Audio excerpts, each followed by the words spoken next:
back to that top story. Comments allegedly made by a major Tory donor have been slammed as racist yesterday, initially by Business Secretary Kemi Badenoch. Well, Frank Hester, who has donated £10 million to the Conservatives in the last year, reportedly said Miss Abbott made him want to hate all black women.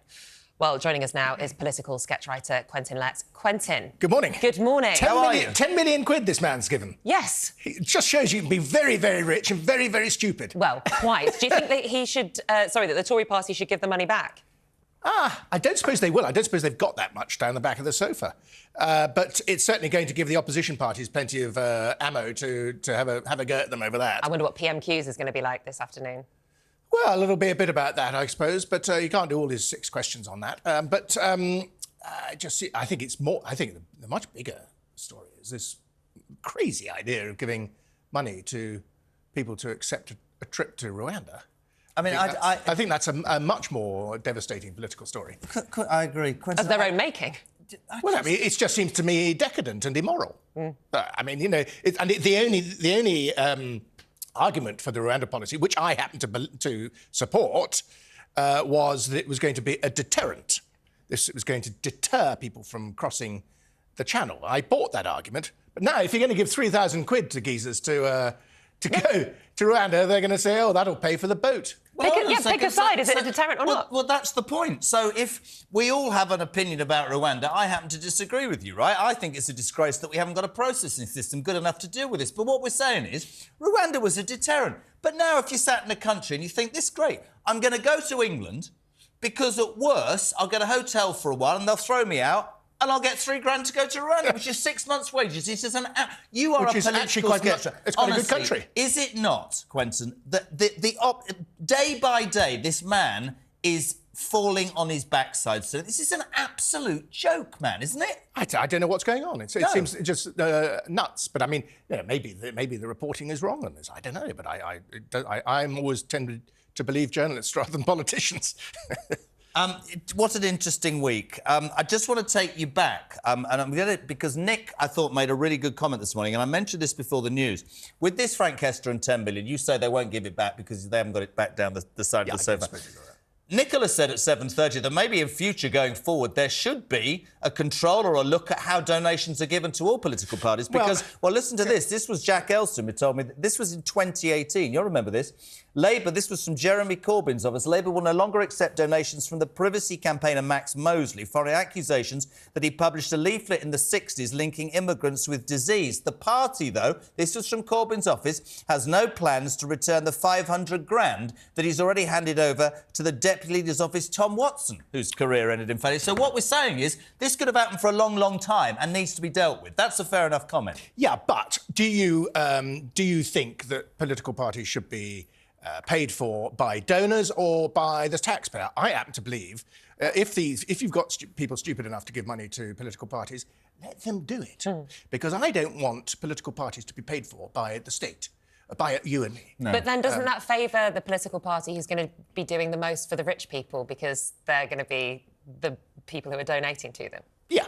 It leaves it open to corruption. C'est la vie. That's politics. That's the life. You know, that's the way. That's the way things work. That's life, Popsy.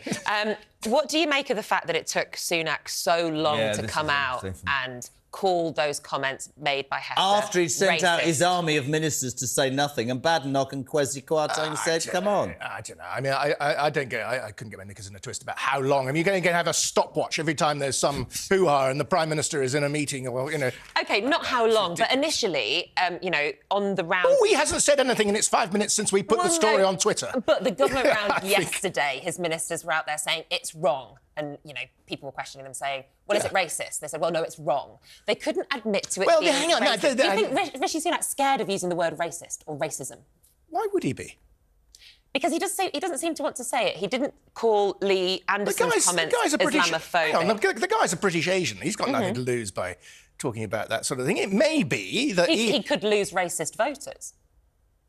Oh, come on. I just don't think there are very many people in modern Britain who are like that. And I'm a bit reluctant to jump on every stupid comment that people make and say, oh, he's a racist.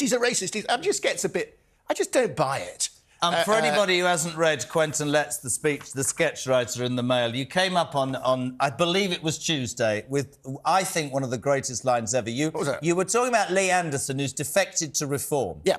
And you said back in the Cold War days, the big defections involved ballet dancers and chess players, the Bashnikovs, the Korshnikovs, who felt hammed in by an orthodox apparat. Lee Anderson, MP for Ashfield, is not the nimblest of twinkle toes. His opening gametes have yet to be acclaimed by the English Chess Federation, yet in his way, he is an artist of eye-popping political bluntness. And when you went to, to the Reform Party, you said... he had a pas de deux with the leader of Reform UK, Richard Tice. He's that rich chap who looks like a hairdresser. You were on form yesterday, Letts. He does look a bit like Monsieur Ricardo, as we salon girls call him. What do you make of the whole thing? Will more Tories move? Do you think Tice is onto something? What do you make of it? You're in Westminster. What's the feeling? I'm hopeless at predictions. I'm just a sketchwriter. I'd be a little bit surprised. I think Lee Anderson had very big figure, well known. Made by Sunak, of course. Yeah, but I mean, no, actually made by himself. Come on, be fair to the guy. Yeah, but before they made him deputy party chairman, Well, he was controversial. Yeah, he's good at it, old Lee.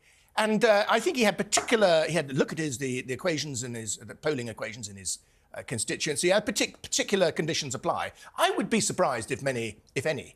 I don't know. Somebody might follow him, but I would have thought that because Lee Anderson is such a big figure, he might have a big enough personal vote to make the maths work for him in the election to keep his seat. Were you at the press conference when he announced it? I was on a train, actually. Because it was a very stroppy affair. Who's laughing? It was all a bit that. stroppy, wasn't it? Yeah, I quite like that. It wasn't too plastic. It wasn't too... It were real, wasn't it? Despite the hairdresser in the background. But, I mean, it wasn't too controlled. I like things to be spontaneous. And, it was quite funny. And he had trouble... Lee Anderson's career is quite spontaneous. There was this flag in front of him. Yes. And a little bloke was underneath trying to move the thing, to move it out of the way. It was a bit like Acorn and... I understand. Soup of the day. Do you remember? I mean, though, listen, there's obviously a bigger thing here, and I understand you don't like predictions, but the criticism was always going to be, listen, mate, you've had 3 parties now in 6 years. You move when you get suspended or sacked.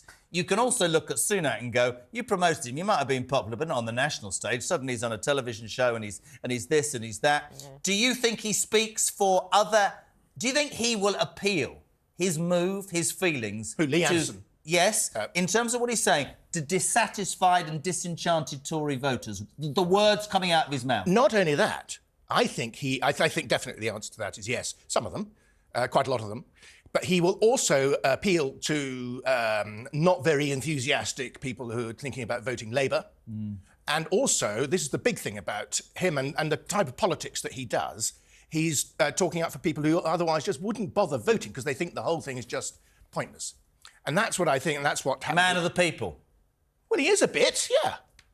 And good for him, because he's saying what he thinks. And the trouble with our politics is too controlling.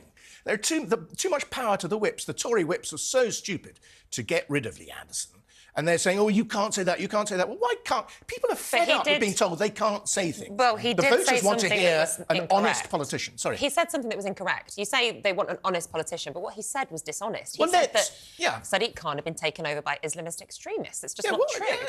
It's not true, but let the voters decide. I'm with you. But if they have somebody who's in a position of power telling them something that is not true, a lot of voters will think that it is. And quite frankly, you have to. You say they want honest politicians. Well, let politicians be honest. Critique Sadiq Khan. Say whatever you like to say about how you feel about Sadiq Khan, but you can't lie about what he's doing or who's influencing him. Politicians can't lie. You shouldn't. Tell us another. Without consequences. Can you imagine if the same had been said about a Labour person who'd been, swayed by somebody else? It's just... Well, my feeling about politics is that the whips have too much power. And I want politics to be freer of the whips. I agree with you on that. I think there should be more free votes. Well, in that case, you've got... I think there is a bigger argument here, right? In a society that advocates free speech, we ought to be able to have discussions about things that certain parts of our society feel uncomfortable about. I go back to the fact that if you'd even mentioned the word immigration 10 years ago, you'd have been labelled a racist in this country. That is an absolute fact. Yeah. I know you used to write it. I am not condoning in any way what Lee Anderson said, but the conversation, the basis of criticism of Sadiq Khan and his concerns, there are people in this country that will want to have the discussion. It's what you say. And certainly... It's not right. Just equally, it wouldn't be right if somebody said, oh, this Tory MP is in the pockets of, Jewish people, etc. It should not be That's what our job is. That's why we're here. Well, we're doing that right now, aren't we? Thank you. The sketchwriters of England. Well done, Letts, me old lad. Thank you. Thank you, Quentin Letts, for joining us this morning.